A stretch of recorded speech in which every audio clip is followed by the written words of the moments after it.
Moi, il y a une personne dans ce lieu ce matin qui veut se joindre à moi pour bénir le Seigneur.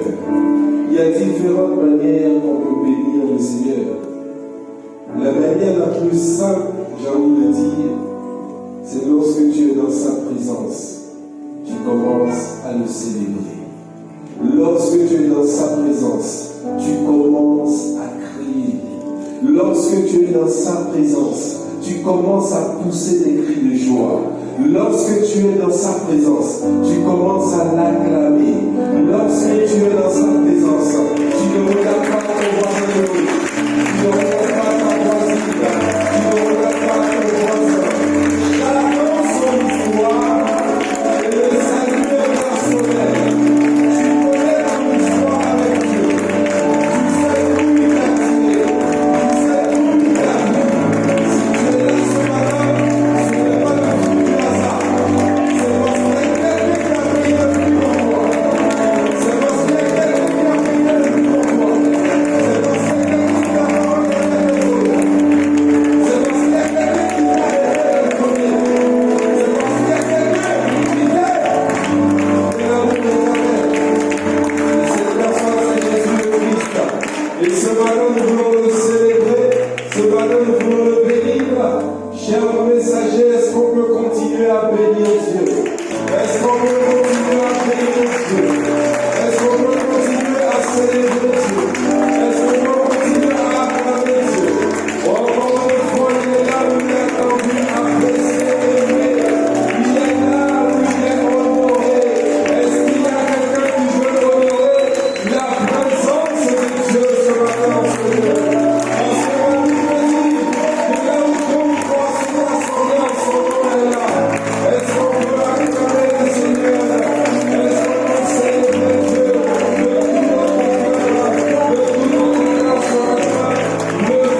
chaque parole, que chaque pensée, que chaque mot puisse nous venir de ta bénédiction. Nous n'avons aucune capacité. C'est toi, notre capacité. Nous comptons sur toi seul. Nous appuyons sur toi et ton Seigneur. Alors l'Esprit de Jésus, viens et transporte-nous. Viens et porte-nous. Viens et conduis-nous. Viens et inspire-nous. Inspire les paroles de nos bouches et les pensées de nos cœurs. Fais exactement ce que tu as voulu faire, Seigneur. Je me livre totalement à ta main. Et que toute la gloire te revienne à toi et à toi. Conduis toutes choses. À partir de maintenant, je incline nos cœurs à recevoir ta parole. Je incline nos cœurs maintenant afin de te recevoir toi. Viens susciter en nous ce matin le désir de te connaître davantage, le désir de te connaître dans ta parole, le désir d'aller encore plus loin avec toi, le désir de marcher avec toi, le désir de nous attacher à toi, le désir de te connaître encore plus que hier. Nous t'en supplions. Nous n'avons personne d'autre sur qui nous pouvons compter. Alors, Esprit de Dieu, manifeste-toi puissamment dans ce lieu. C'est dans le nom de Jésus que nous avons prié. Amen. Amen. Et Amen.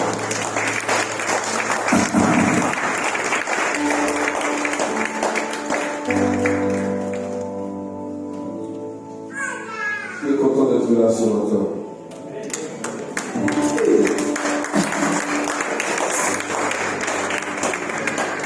Ce matin, si je regarde à ton attitude, je crois que je vais faire. Si je regarde à ton attitude ce matin, je vais juste reprendre ma voiture et rentrer chez moi. Mais je ne me laisserai intimider par qui que ce soit, par quoi que ce soit. Alléluia. Parce que ma Bible dit que là où 2 ou 3 sont assemblés en son nom, il est là. Donc que tu le crois ou pas, moi je crois que tu es là. Moi je crois que tu es là. C'est pas une histoire de sensation. C'est pas une histoire de chair de poule. C'est une histoire de fidélité à sa parole.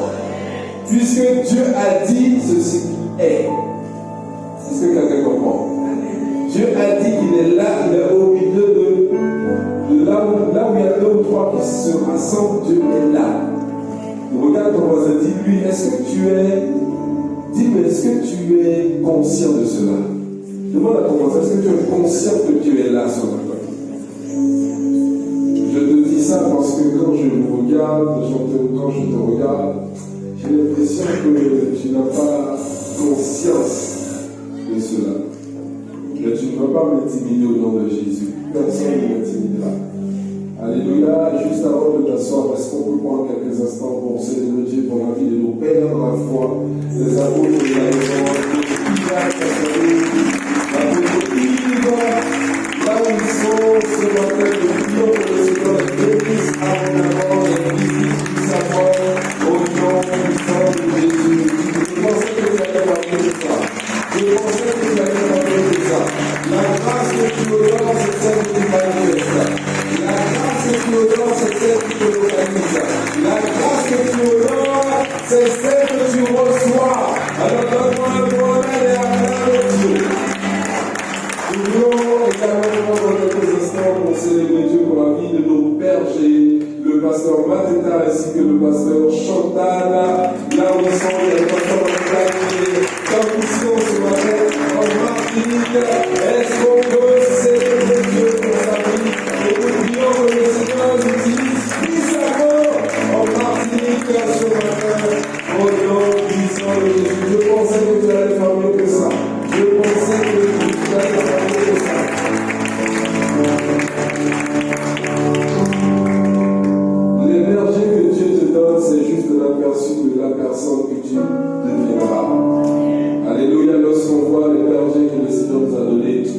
avons de l'espoir. Alléluia. Est-ce qu'on peut encore célébrer Dieu? Alléluia. Est-ce que tu peux prendre le temps d'avoir célébrer Dieu pour la personne assise à ta droite, à ta gauche? Alléluia.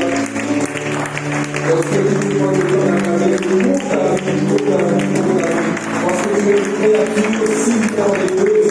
Et ton âme a du mal à reconnaître des choses qui n'arrivent pas. Même ton âme est en train de t'envoyer un message. Ton âme est en train de te dire, même toi tu ne crois pas. Si tu ne crois pas, maintenant est-ce que tu peux prendre le temps d'acclamer Dieu, le Créateur de l'univers?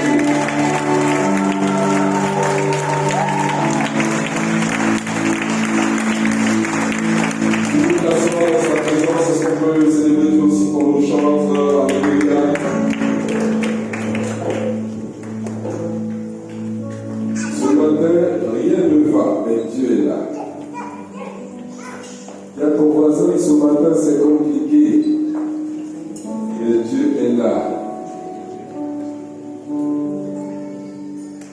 C'est là qu'on verra ceux qui ont la foi ou pas.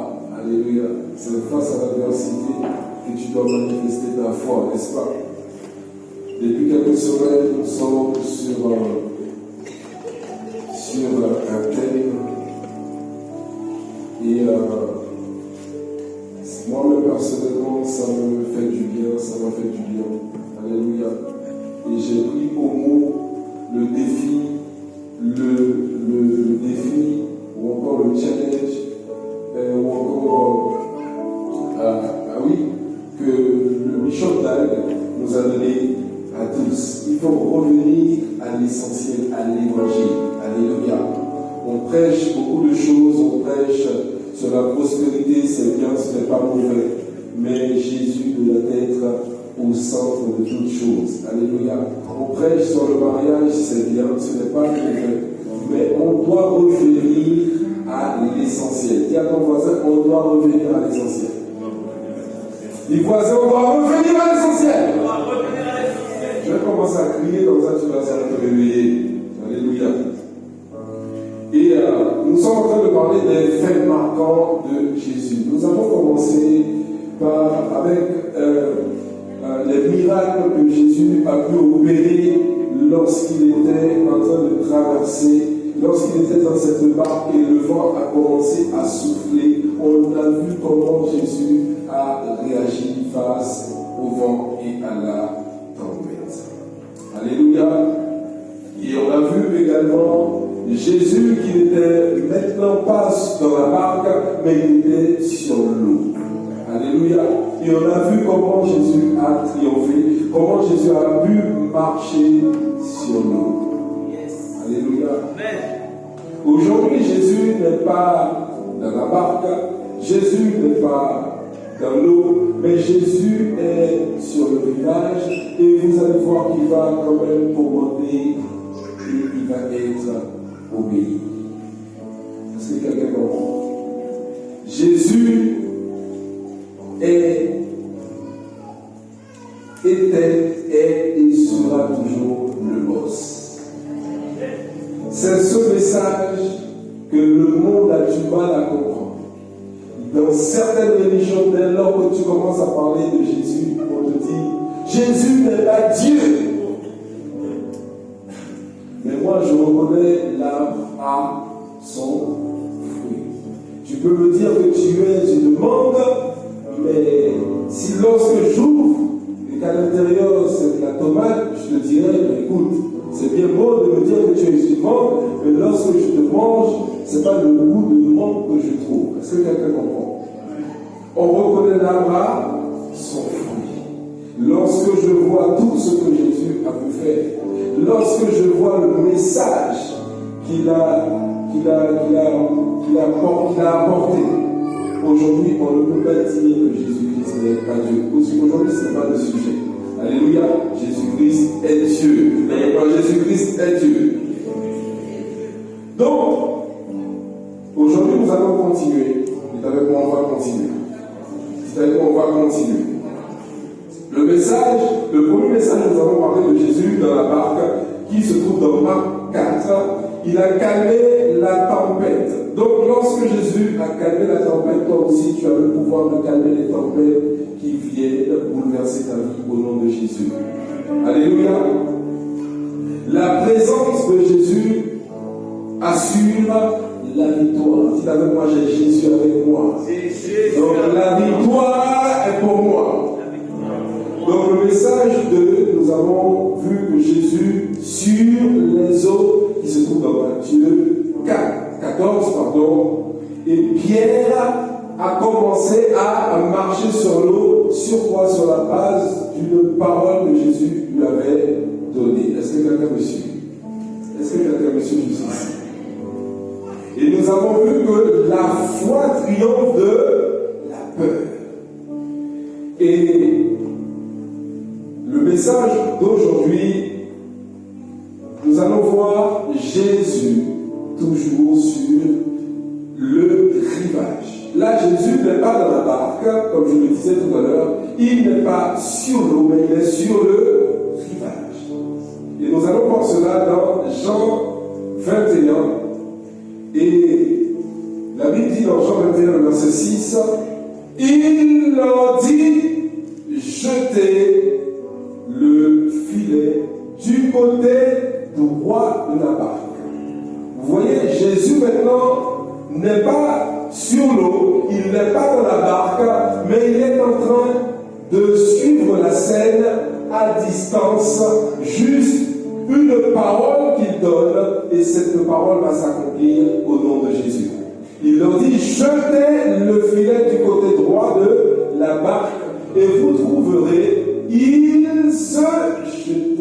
le jetèrent donc, et ils ne pouvaient plus le retirer à cause de la grande quantité de boissons. Nous allons au verset 1er.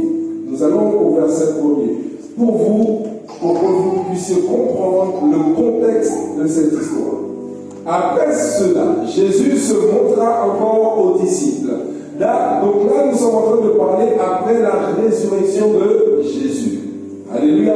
Jésus qui opérait avant la résurrection est le même. Il n'a point changé. Ce qu'il a fait hier dans ta vie, il peut encore le faire aujourd'hui. Et il pourra encore le faire demain au nom de Jésus. Jésus reste le même hier, aujourd'hui et éternellement. Il n'a pas perdu l'efficacité. Non, Jésus reste le même. Alléluia. Et il dit, après cela, Jésus se montra encore aux disciples sur les bords de la mer de Tibériade. Et voici de quelle manière il se montra. On continue. Simon-Pierre, dites avec moi Simon-Pierre. Vous allez voir que Simon, il est toujours là. Simon est toujours là. Simon, c'est un violent. Alléluia. Est-ce qu'il y a des Simon ici en ce moment?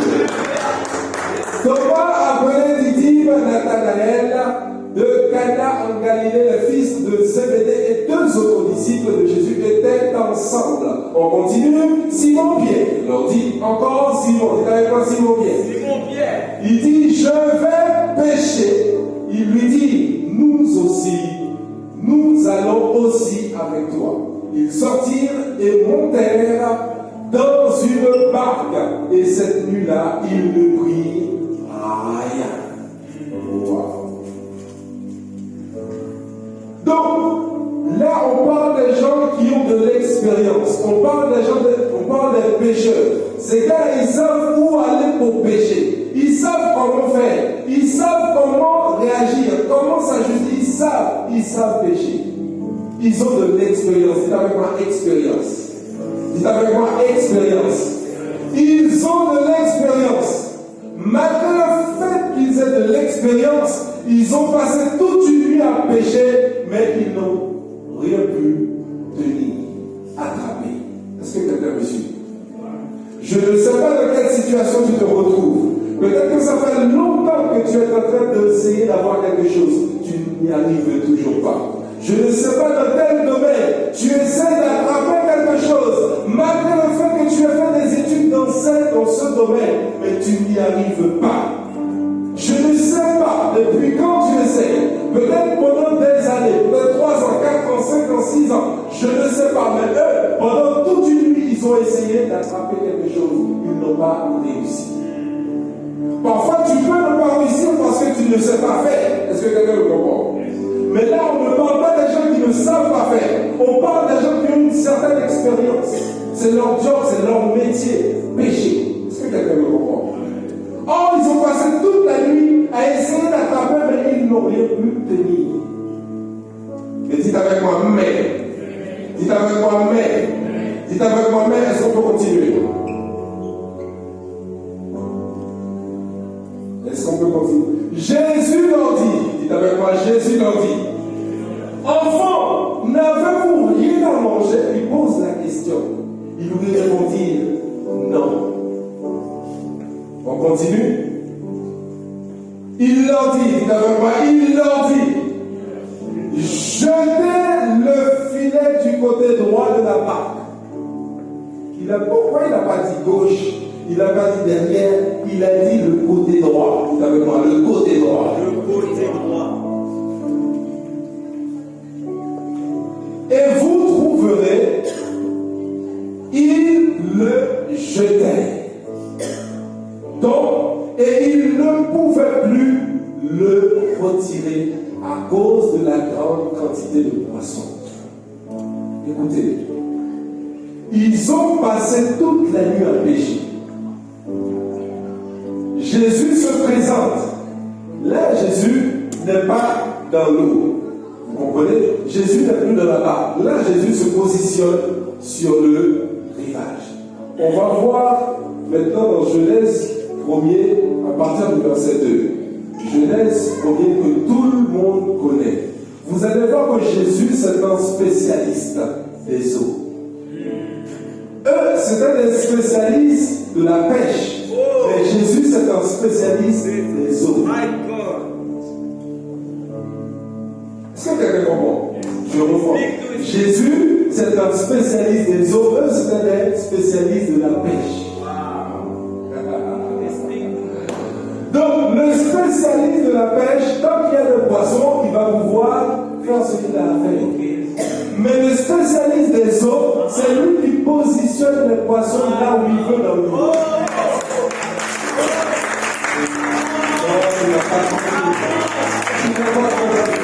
Tu peux pêcher autant que tu veux.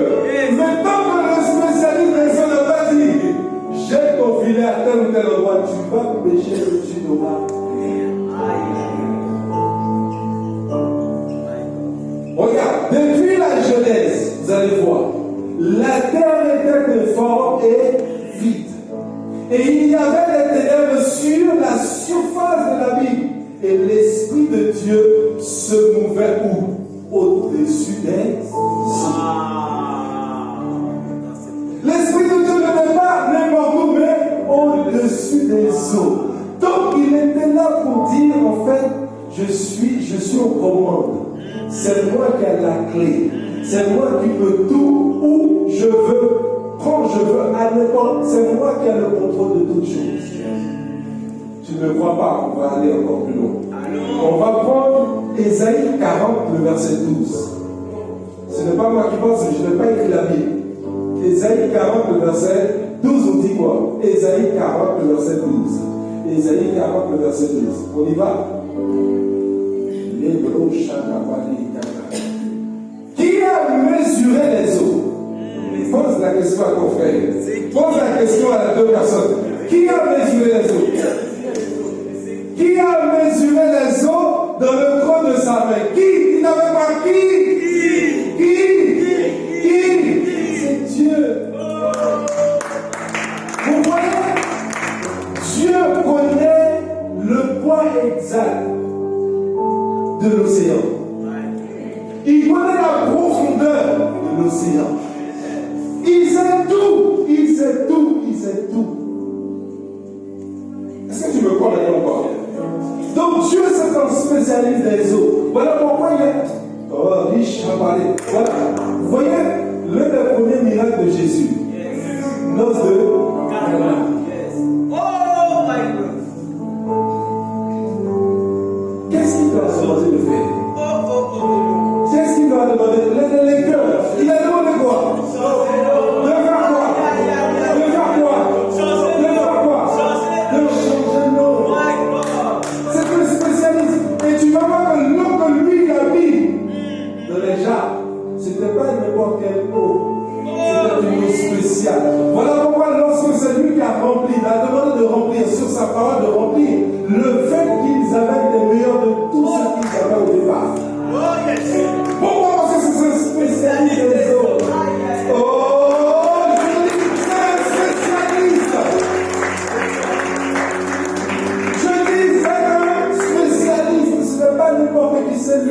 créé les eaux. Nous, on profite des eaux. Mais c'est lui qui a créé. Il est le créateur. Il est la base. Il est l'essence. Il sait tout. Est-ce que quelqu'un comprend? Est-ce que quelqu'un comprend? Mais la famille, vous allez voir que tout ce que Jésus fait, il y a toujours un élément déclencheur. C'est toujours sa parole. Tout ce qu'il fait, c'est toujours avec sa parole. Ils ont rien péché pendant toute la nuit. Qu'est-ce qu'il a donné? Il a juste donné une instruction. Et qu'est-ce qu'on voit après? Juste après, il y a un fruit qui s'ensuit. Est-ce que quelqu'un comprend? Mais c'est toujours sur sa parole. Qu'est-ce qu'il a dit? Il a dit à Pierre, viens. Il était en train de marcher sur l'eau. Pierre a dit, si c'est toi, ordonne que je vienne jusqu'à toi. Il a dit, viens. C'est sur une parole. Pierre a commencé à marcher sur l'eau. Toujours une parole. Lorsque le vent a commencé à souffler, qu'est-ce que Jésus a fait? Il a menacé le vent et le vent s'est calmé. Donc dans tout ce que tu es en train de traverser, dans tout ce que tu vis, tu as besoin juste d'une parole de Jésus pour que ce vent se calme. Tu as juste besoin d'une instruction de Jésus pour que ça bascule de l'autre côté. Là où le négatif dominait le positif peut l'être, à partir du moment où tu reçois une instruction de Jésus, une parole de Jésus suffit. Ah, je dis juste une parole de Jésus suffit. Je peux prendre l'exemple. Comment il s'appelle? Celui qui est venu voir Jésus pour dire mon serviteur est malade. Hein? Papa, j'arrive, le centenier romain. Lorsque le centenier romain est venu voir Jésus pour dire mon serviteur est malade, Jésus, à un moment donné, a voulu aller chez lui. Il a dit non, tu n'as même pas besoin de te déplacer. Juste une parole de ta part suffit. Juste une parole de la part de Jésus suffit pour te sortir de là, mon bien-aimé. Juste une parole de Jésus. Je ne sais pas, même si tu as l'impression que c'est impossible. On te dit que marcher sur les eaux, normalement, mathématiquement parlant, ce n'est pas possible. Est-ce que quelqu'un comprend? Ce n'est pas possible. Même les scientifiques ont tout fait pour essayer de voir est-ce qu'il y a une possibilité. Ils disent non, il n'y a pas de possibilité que tu puisses marcher sur l'eau. Si tu essaies, tu vas couler. Parce que, en fait, vous allez voir que comment ça s'appelle? J'ai oublié le nom exact. En fait, je parle de la pesanteur. Ok? Lorsque tu balances quelque chose, lorsque tu restes sur un bâton, tu balances, la pesanteur attire cette chose vers le bas. Est-ce que quelqu'un comprend? Donc toi aussi, quand tu pèses assez lourd, lorsque tu vas essayer de mettre tes pieds sur l'eau, logiquement, ça ne passera pas. Tu vas forcément couler. Est-ce que quelqu'un comprend? Est-ce que quelqu'un comprend? Mais tout ce qui est impossible, il y a quelqu'un qui a un mot pour le rendre possible. Il s'appelle Jésus-Christ de Nazareth. Alléluia. Est-ce que quelqu'un le suit? Est-ce que ça te va vous jusqu'à maintenant? Donc Jésus sur le rivage. Lorsque Jésus, et vous allez voir en fait que c'est pas parce que Jésus est là que les tempêtes ne viendront pas. Est-ce que quelqu'un me comprend? Les tempêtes n'ont pas peur au fait que Jésus soit avec toi, mais ils ont peur que Jésus parle dans ta situation.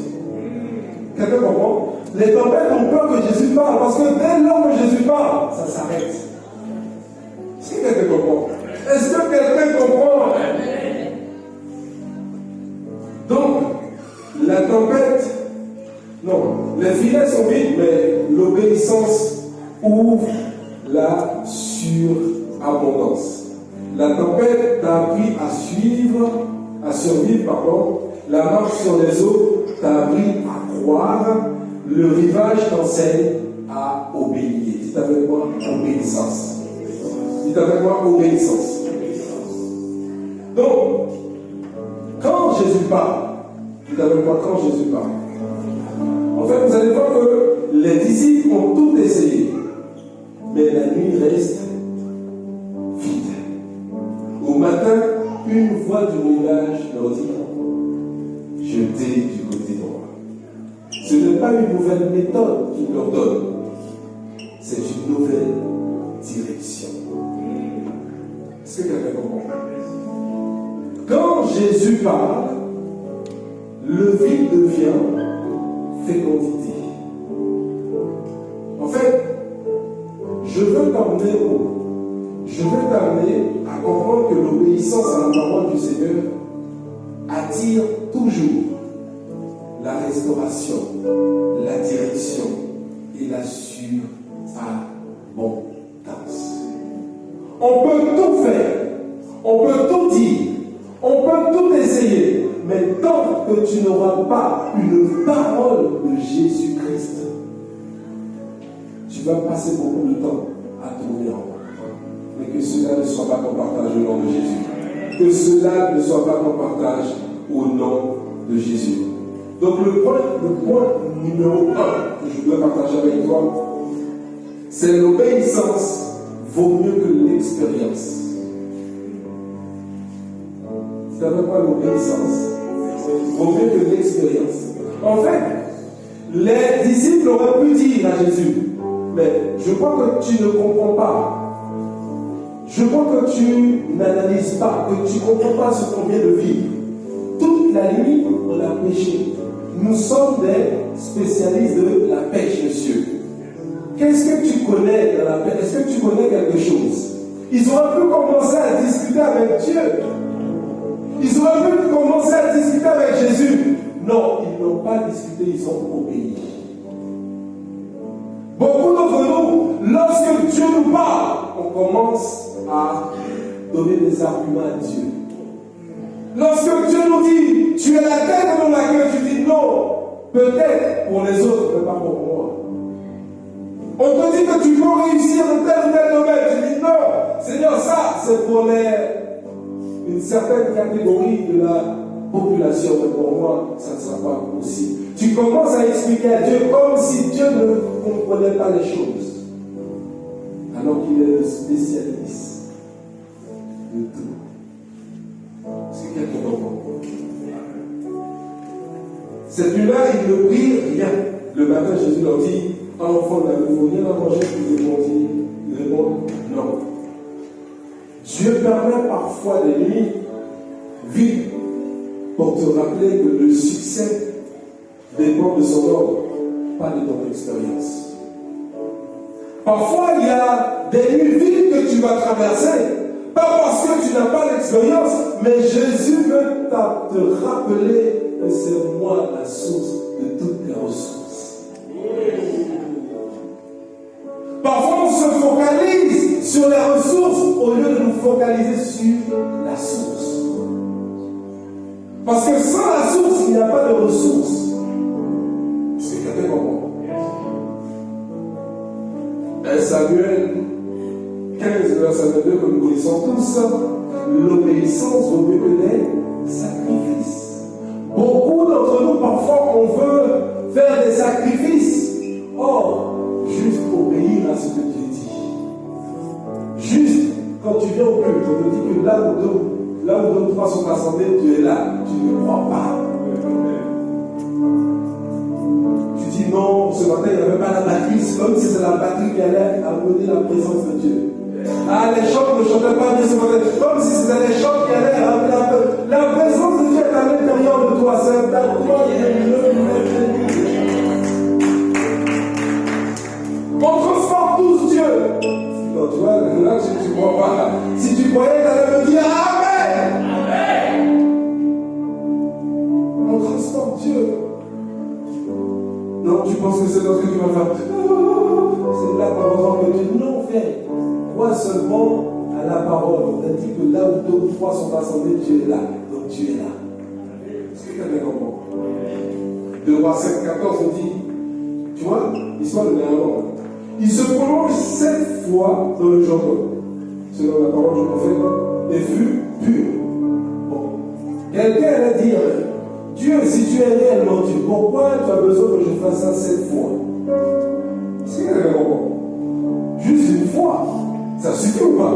Mais 7 fois même, Dieu veut te pousser à bout pour voir si tu vas obéir à ce qu'il te dit.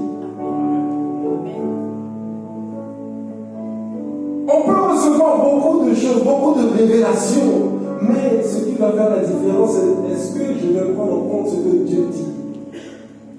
Est-ce que quelqu'un comprend? Est-ce que quelqu'un comprend?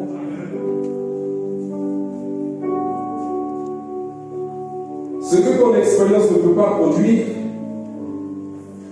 une parole de Jésus peut le multiplier. Ce que tes expériences n'arrivent pas à te donner, une parole de Jésus suffit pour le multiplier. Mais faut-il encore que tu crois?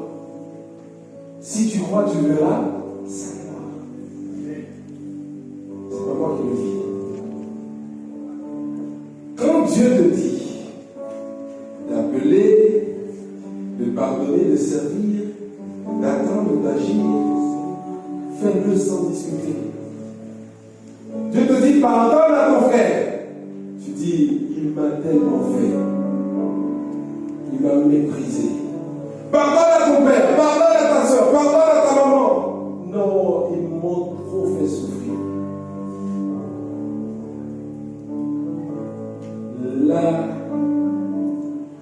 L'obéissance précède toujours la manifestation de la gloire de Dieu.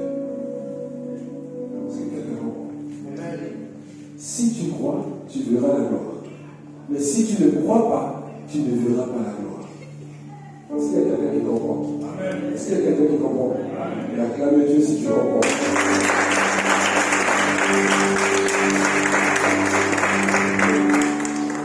Le point numéro 2. Donc on a dit que le premier c'était l'obéissance vaut mieux que l'expérience. Deuxième point, c'est une simple parole de Jésus change ta saison, change la saison. Est-ce que quelqu'un comprend? Tu as besoin juste d'une parole pour changer ta saison de célibat en mariage.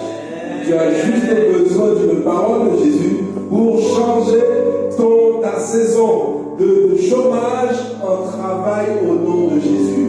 Tu as juste besoin d'une parole de Jésus pour changer ta saison de débauche en saison de consécration.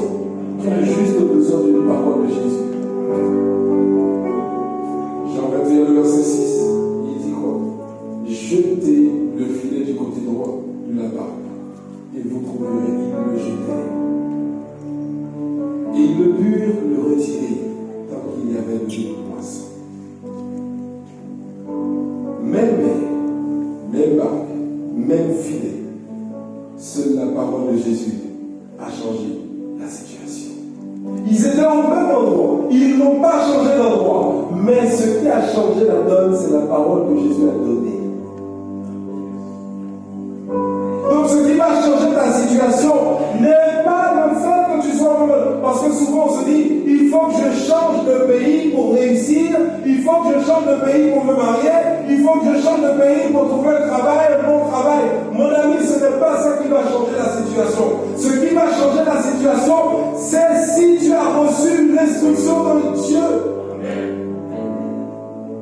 Parce que c'est toujours sur sa parole que tu dois jeter ton filet. Tu ne jettes pas ton filet sur la base de tes émotions.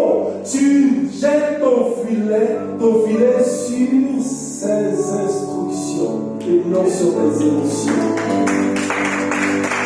Bien, si tu suis tes émotions, aujourd'hui tu seras à Creil, demain tu seras à Paris, après-demain tu vas aller à Marseille, après Marseille je ne sais pas où tu veux aller. Mais ce que tu dois suivre, ce sont les instructions de Jésus. C'est sur ces instructions que je jette mon filet. Cet homme que tu as rencontré, est-ce que tu as entendu Dieu te parler? Est-ce que quelqu'un comprend? Même pour acheter une maison quelque part, ce n'est pas le fruit du hasard, mon frère. Dieu peut te parler aussi dans ces choses. Vous savez ce qui nous arrive parfois, c'est ce qu'on parfois on se dit, Dieu n'est pas un agent immobilier, Dieu n'est pas un spécialiste de je ne sais pas quoi, qu'est-ce qu'il leur sait de toutes ces choses?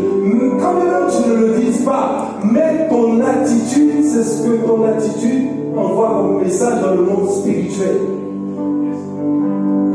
Il dit, marchez selon l'esprit et vous n'accomplirez pas les désirs de la chair. Donc à chaque fois que tu vas être déconnecté de l'esprit, tu vas poser des actes de la n'y ressemble pas, mais c'est exactement ça. Est-ce que quelqu'un comprend? Tu dois être toujours connecté à l'esprit pour que l'esprit te donne les instructions qu'il faut, pour que Dieu te donne les bons mots, le bon vocabulaire, la bonne attitude à avoir. Tu as besoin de Dieu. Bien-aimé, sans le Saint-Esprit, nous sommes en danger. Tu peux venir à l'église dimanche après dimanche, tu vas chauffer les bancs. Si tu n'as pas le Saint-Esprit, si tu n'es pas attentif à la voix de l'Esprit, tu vas te lever un matin, la chair va te dire aujourd'hui tu es fatigué, ne viens pas au culte. Alors que tu avais besoin de venir au culte ce jour-là, parce qu'il y avait juste une parole allait pouvoir te sortir de cette situation. Mais tu n'es pas venu parce que tu as écouté ta chair. Parfois ta chair aussi te fait monter sur la chair. Ah oui, j'ai tellement une belle voix, il faut que je chante, il faut que les gens me voient. Donc ta chair te pousse à aller sur la chair. Et en plus, on n'a rien fait. Je ferme la parenthèse en avance. Alléluia. Donc, psaume 107, vous savez ce qu'avait bien compris, il dit, il envoya sa parole et les guérit. C'est toujours la parole. Tu penses que lorsqu'on te demande de lire la parole, d'étudier la parole, de méditer la parole, c'est pour t'embêter? Non. Tu sais, parfois tu seras dans cette situation compliquée, tu ne vois pas d'issue. Mais la seule issue que tu auras, c'est juste un son qui viendra de Dieu. Juste une parole qui viendra de Dieu. Alors cette parole, lorsqu'elle va venir, lorsqu'elle va atterrir dans ton cœur, ça sera comme une évidence. C'est tellement. Mais si tu n'es pas connecté à la parole, bien aimé, on peut prêcher matin, midi et soir, dimanche après dimanche. Il ne va rien se passer. Je peux lever la main là, je prends ma veste. Tu tombes. C'est bien, gloire à Dieu. Mais j'attends de voir dimanche prochain ce qui va se passer. La vérité, c'est que tu viens comme si de rien n'était. Pour ça, je vois des polémiques sur les réseaux sociaux. Pourquoi le pasteur a dit ceci, a dit cela? Je ferme la parenthèse. Et la vérité, c'est que on prie, on impose les mains, les gens crient, ils tombent. Ok, gloire à Dieu, la puissance de Dieu. Oui, on n'est pas contre ça. Mais la vérité, c'est qu'en est-il de ta vie? Si c'est juste pour tomber, écoutez, allons-y avec. Moi, je veux que quand tu tombes là, demain, si tu étais dans le péché, quand tu reviens, si tu dis non, ça, quand je vois ça, j'ai envie de vomir. Là, je vais dire yes. Mais si c'est juste tomber pour tomber, ça ne m'intéresse pas. Est-ce que quelqu'un comprend? Est-ce que quelqu'un comprend? Luc 5, verset 4. Luc 5, 4. Luc 5.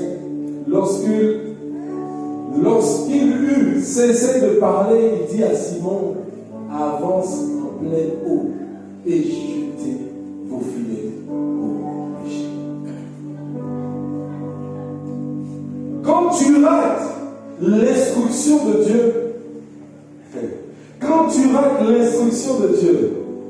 tu rates automatiquement la bénédiction. Parce que l'instruction de Dieu est accompagnée de bénédiction. L'instruction de Dieu est accompagnée de sa puissance. C'est dans son instruction que tu peux tout avoir. Pas sur tes intuitions, mais sur ses instructions.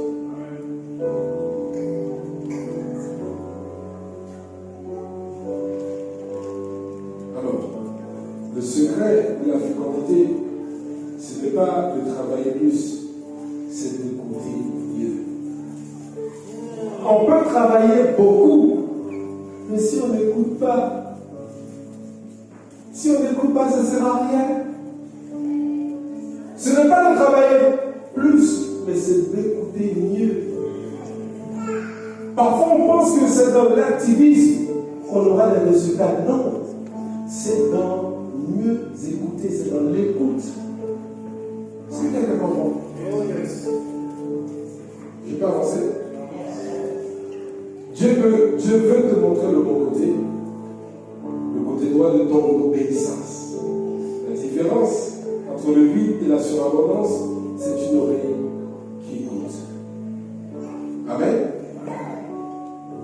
Ne méprise pas, je dis bien noter, ne méprise pas les petites directions du Saint-Esprit. Un petit, fais-le maintenant, peut ouvrir un grand miracle aujourd'hui. Fais-le maintenant. Fais-le maintenant. Il faut agir maintenant. La parole de Dieu, quand il envoie sa parole, il y a une date. Est-ce que vous avez compris? Il y a une date. S'il te dit, dans 3 ans, voilà ce que tu vas faire. Dans 3 ans, si tu n'es pas là, quelqu'un d'autre va aller avec cette parole. Cette parole va être transférée à une autre personne. Mais si il te dit que c'est maintenant, n'attends pas demain. Pour dire il faut que je fasse, il faut que je fasse des études d'abord, il faut que. Non, si Dieu te dit que c'est maintenant, c'est parce qu'il sait que c'est maintenant. Est-ce que vous comprenez? C'est avec moi l'obéissance. Point numéro 3 pour finir. L'obéissance ouvre la porte à la restauration. J'ai dit, le premier point c'était l'obéissance, vous voyez que l'expérience. Deuxième point, une simple parole de Jésus peut changer la saison, ta saison. Amen. Et le troisième point pour finir, l'obéissance ouvre la porte de la restauration. Il dit dans Jean 21, verset 12, Jésus leur dit, venez manger. Et aucun des disciples n'osait lui demander, qui es-tu? Aucun disciple n'a osé lui demander, qui es-tu? Ils disent, sachant que c'était le Seigneur. Pourquoi ils disent, ils n'ont pas osé? Là, on est en train de parler après la résurrection. Je crois que c'était sa 3e ou sa 2e apparition aux disciples. Donc, les gars, ils croyaient que Jésus allait revenir. Ils croyaient, alléluia. Mais il y en a un, il a dit, ça c'est ce que vous dites. Juste avant, quand vous allez lire dans Jean 20, vous allez voir Thomas qui va dire, regarde, ça c'est ce que vous dites. Moi, tant que je n'ai pas vu de mes propres yeux, je ne croirais pas. À un moment donné, Jésus a dit ce vidéo pour lui dire, touche, et regarde. Là, Thomas a dit, ah, ok, d'accord. Mais voilà pourquoi il va dire, heureux ceux qui n'ont pas vu et qui ont cru. Beaucoup d'entre nous, on veut voir, on veut voir les choses avant de croire. Bien aimé, ce que Jésus a fait, tu peux le faire aujourd'hui, tu pourras encore le faire demain. Faut-il encore que tu crois? Beaucoup d'entre nous, on est à l'église. Là, on dit Thomas était un quoi? Thomas c'était quoi? Thomas c'était un quoi? C'était un disciple de Jésus. Donc beaucoup d'entre nous, on est là, on est des disciples de Jésus, mais on ne marche pas sur la parole de Jésus. Il avait dit qu'il allait ressusciter au 3e jour. Jésus avait donné sa parole, on a vu tout ça, il a dit tout ça. Mais il y en a qui se disent, ça c'est ce qu'il a dit les gars. Moi, attention, l'esprit de Thomas est chassé ce matin au nom de Jésus. L'esprit de Thomas est chassé. Thomas sort de ce corps. Et vous allez voir encore une fois Pierre. Est-ce qu'on peut continuer? Oh yes. Encore Pierre, dites avec moi Pierre. Yeah. Jésus s'approcha, prit le pain et leur en donna. Il fit de même du poisson. On continue. C'était déjà la 3e fois, voilà, c'était la 3e fois que Jésus se montrait à ses disciples depuis qu'il était ressuscité des morts. On continue, il dit, après qu'ils eurent manger, Jésus dit à Simon-Pierre, il dit avec quoi Simon-Pierre? Pourquoi Simon-Pierre? Encore lui, Simon-Pierre, fils de Jonas, il dit m'aimes-tu? Il avait quoi? M'aimes-tu? Plus que le même ceci. Il lui répondit, oui Seigneur, tu sais que je t'aime. Jésus lui dit, paie mes agneaux. On continue. Il lui dit une seconde fois, Simon, fils de Jonas, m'aimes-tu? Pierre lui répondit, oui, Seigneur, tu sais que je t'aime. Jésus lui dit, paie mes brebis. On continue. Il lui dit pour la troisième fois, Simon, fils de Jonas. Parfois, Dieu va te pousser jusqu'au bout pour voir si tu ne vas pas changer de discours. Est-ce que quelqu'un comprend? Parfois, il va te pousser dans cette galère pour voir si tu vas garder ta foi en lui.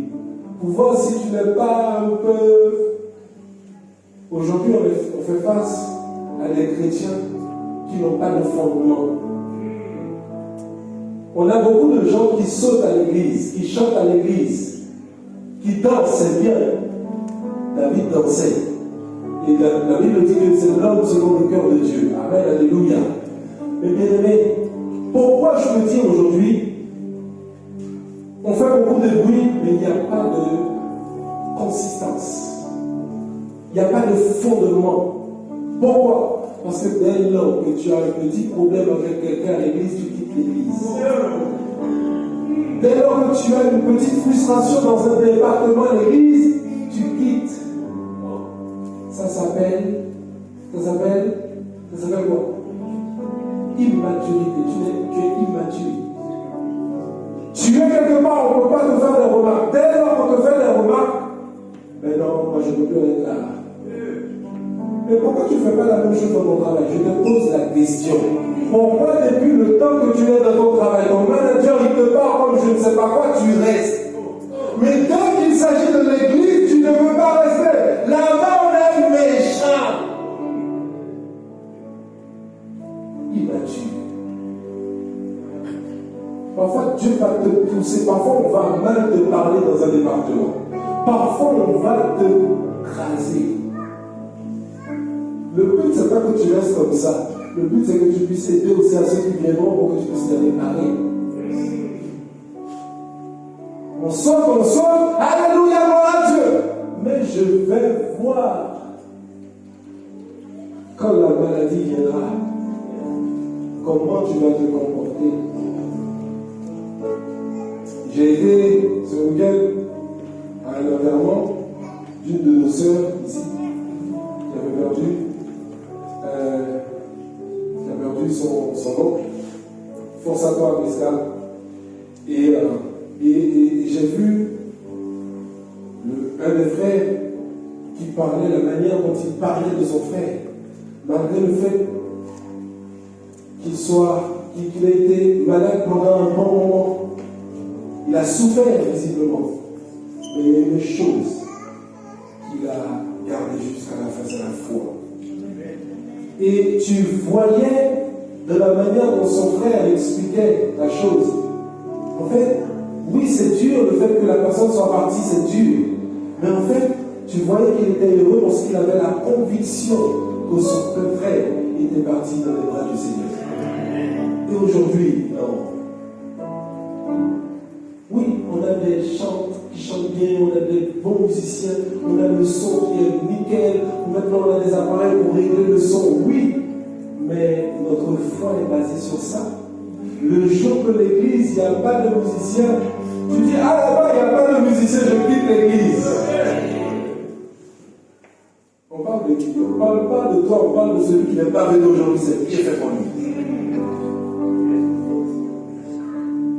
Ah, dans cette salle, il fait froid. Oui, on ne peut pas rester comme ça au nom de Jésus. Je ne peux pas rester là. Ta foi, elle est basée sur quoi? Ta foi, elle est basée sur quoi? Ta foi, elle est basée sur quoi? Sur la parole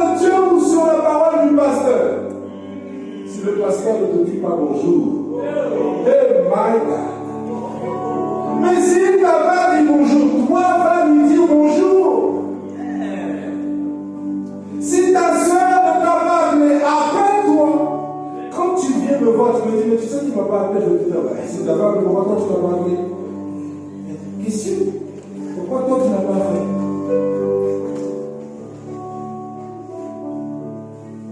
Mais là-bas, on n'aime pas les gens. C'est clair, on n'aime pas les gens.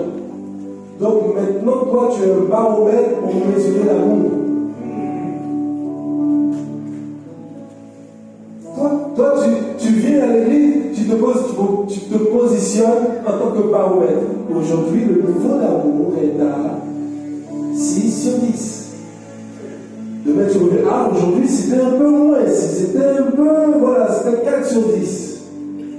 Donc, quand tu me dis ça, je comprends en fait que toi, tu es venu pour juger, tu n'es pas venu pour trouver des solutions. Parce que quand tu arrives quelque part, il y a un problème, tu dois être la solution. Parce que si tu découvres qu'il y a un problème, c'est parce que toi, tu as la solution ou non. C'est ou non. Si quand tu goûtes des repas, c'est vrai que ça, même quand les gens ne savent pas faire à manger, ils arrivent quelque part, ils vont critiquer, mais aujourd'hui, c'était pas bon, mais tu ne sais pas cuisiner. Oui, mais c'est pas parce que je ne sais pas cuisiner que si moi je te donne les ingrédients, est-ce que tu es sûr que tu pourras faire mieux? Bon, je ferme la parenthèse, je reviens là-bas. Et nous avons dit, Seigneur, tu sais toutes choses, tu sais que je t'aime. Jésus nous répondit, paix, mais promis. Jésus est prêt à te restaurer. Jésus est prêt à te sortir de cette situation. Mais Dieu veut faire un deal avec toi. Il veut faire un deal avec toi. Il a des brebis à paître. Il a des brebis à paître. Toi, tu ne penses qu'à toi. Mais Jésus, lui, il ne pense pas qu'à toi. Il pense à une multitude. Parce que n'oublions pas, nous sommes en guerre. Satan a déclaré la guerre. Satan nous a déclaré la guerre. Donc le but, lui, c'est de gagner un maximum d'âmes. Est-ce que quelqu'un me suit? Donc à chaque fois que tu quittes le royaume des ténèbres, que tu viens dans le royaume de lumière, tu as une mission, tu es en mission.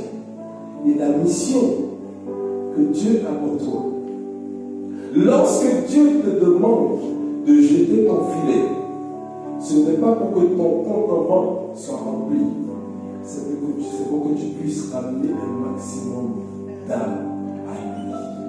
On peut prendre l'évangile dans tous les sens qu'on veut. Le but principal, ça sera toujours ça. Car Dieu a tant aimé le monde qu'il a donné son Fils unique, afin que quiconque croit ne périsse point, afin que quiconque croit en lui ne périsse point, mais qu'il ait la vie éternelle. Et il dit, il veut que tous soient sauvés et qu'ils parviennent à la connaissance de la vérité. Il veut que tous soient sauvés. Même la personne la plus mauvaise, que tu dis la plus mauvaise dans ta famille, Dieu veut son salut. Donc à chaque fois qu'il va faire quelque chose pour toi, ce n'est pas dans le but de te faire plaisir toi, c'est pour que toi, en retour, que tu puisses aller chercher un maximum pour lui. Donc lorsque Jésus te dit, jette ton filet, il te dit, autrement dit, va à la gare de Creil, va jeter ton filet, parce que j'ai des brebis là-bas. À chaque fois qu'il va te dire, jette ton filet dans ton travail, ton responsable qui est méchant comme tout là, il veut que lui aussi soit sauvé, qu'il parvienne à la connaissance de la vérité. Quels que soient les actes que tu vas poser, on va toujours revenir au point de départ. Car Dieu a tant aimé le monde qu'il a donné. Et en retour, il veut que nous puissions lui donner notre temps, lui donner notre vie. Parce qu'il y a un maximum qui a besoin d'être sauvé.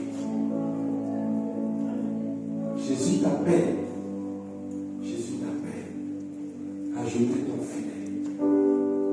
T'inquiète pas, la provision est déjà là. Il veut juste que tu obéisses. Il veut juste que tu obéisses à son instruction, à ses instructions. Afin que tu vas voir, lorsque tu vas décider de jeter ton filet, là où tu n'avais rien, là où tu ne produisais rien, tu vas désormais produire au nom de Jésus. Là où il n'y avait pas de fruits, désormais il y aura du fruit au nom de Jésus. Là où il n'y avait pas d'éclat, il y aura de l'éclat désormais au nom de Jésus. Faut-il encore que tu acceptes de jeter ton filet? Jésus t'appelle aujourd'hui à jeter ton filet au nom de Jésus-Christ. Donc l'obéissance te fait passer du je pêche au je paie mes brebis. Tu vois, ils étaient en train de pécher. Mais le but final, c'est quoi? Maintenant, je paie les brebis de Jésus. Acclame Dieu.